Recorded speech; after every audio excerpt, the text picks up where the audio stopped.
나이가 들수록 몸 여기저기가 아픈 곳이 생기게 됩니다. 많이 쓰는 부위가 특히 더 아프게 되는데요. 무릎이 아프다고 하시는 분들이 많은 것도 다 그런 이유 때문입니다.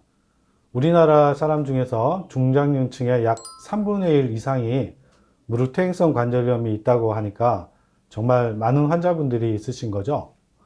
무릎 퇴행성 관절염은 국소적인 부위에 통증이 지속적으로 나타나게 됩니다. 걸을 때나 계단을 오르내릴 때 무릎이 시큰거리거나 통증이 온다면 퇴행성 관절염을 의심해 보아야 됩니다. 오래 앉아 있다가 일어날 때 잘 움직일 수 없는 경우도 퇴행성 관절염을 생각해 보아야 됩니다. 퇴행성 관절염의 증상은 여러 가지가 있는데요. 다음과 같은 증상이 있을 때는 무릎 퇴행성 관절염을 의심해 보아야 합니다. 평소에 통증이 지속적으로 있는 분들이라면 이런 자가 진단을 통해서 자신의 상태를 점검을 해보고 만일 퇴행성 관절염이 의심이 된다면 전문의를 찾아서 정확한 진단을 받아보시는 것이 좋습니다. 무릎 퇴행성 관절염은 빨리 발견하고 빨리 치료를 하면 간단한 치료로 치료와 예방이 가능하지만 방치하게 되면 점점 악화되어서 치료가 어렵게 되기 때문에 주의가 필요합니다.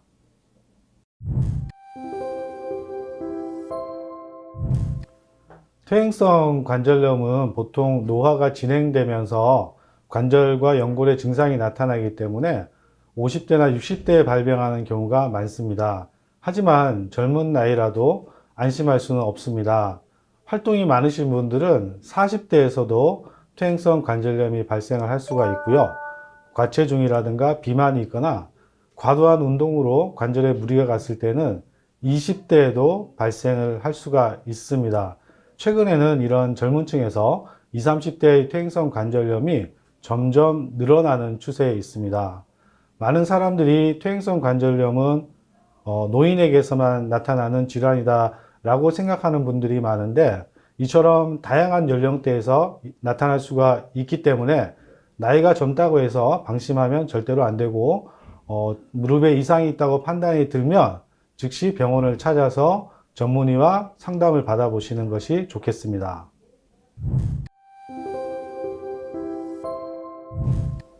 어느 병이나 다 그렇지만 조기에 진단하고 조기에 치료하는 것이 가장 중요합니다. 무릎 퇴행성 관절염도 마찬가지인데요. 특히 무릎 연골은 한번 손상이 되면 자연적으로 스스로 치유되기가 어렵기 때문에 조기 진단과 조기 치료가 무엇보다도 중요합니다. 무릎 퇴행성 관절염의 초기에서는 관절 연골이 연화가 되고 연골 세포군 사이가 분열이 되면서 연골이 파괴가 되는데요. 이때는 주사치료나 약물치료, 물리치료 같은 간단한 보존적 치료로 치료와 관리가 가능하지만 중기 이상 진행이 되게 되면 연골뿐만 아니라 주변 조직까지 손상이 되기 때문에 수술적인 치료 방법이 필요한 경우가 많습니다. 퇴행성 관절염의 수술적 치료 방법은 여러 가지가 있는데요. 대표적인 것들로는 손상이 심하지 않을 경우에는 관절 내시경을 관절에 집어넣어서 카메라로 진단을 하고 레이저 기구로 시술을 하는 관절 내시경 시술로 치료를 할 수가 있고요. 변형이 심하지 않은데 연골이 심하게 손상이 된 경우에는 줄기세포 연골 재생술이 큰 도움이 됩니다. 그러나 퇴행성 관절염 말기로 가게 되면 이러한 치료 방법들이 효과가 없게 되고 결국에는 인공관절 수술이 필요한 경우도 생기게 됩니다.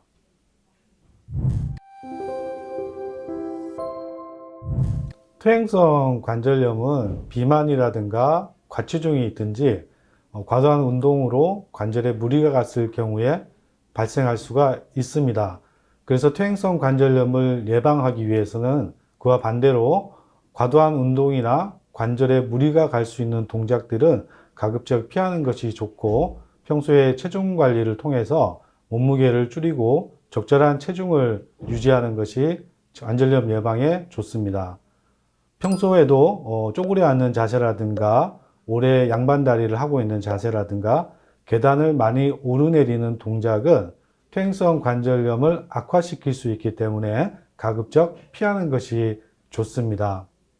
그리고 평소에 운동을 통해서 무릎 주변에 근육을 튼튼하게 해주면 퇴행성 관절염을 예방할 수가 있는데요. 하지만 너무 과도한 운동이나 잘못된 운동은 오히려 역효과를 내서 관절염을 악화시킬 수가 있기 때문에 운동은 항상 충분한 계획을 세워서 올바른 방법으로 운동을 하는 것이 바람직합니다.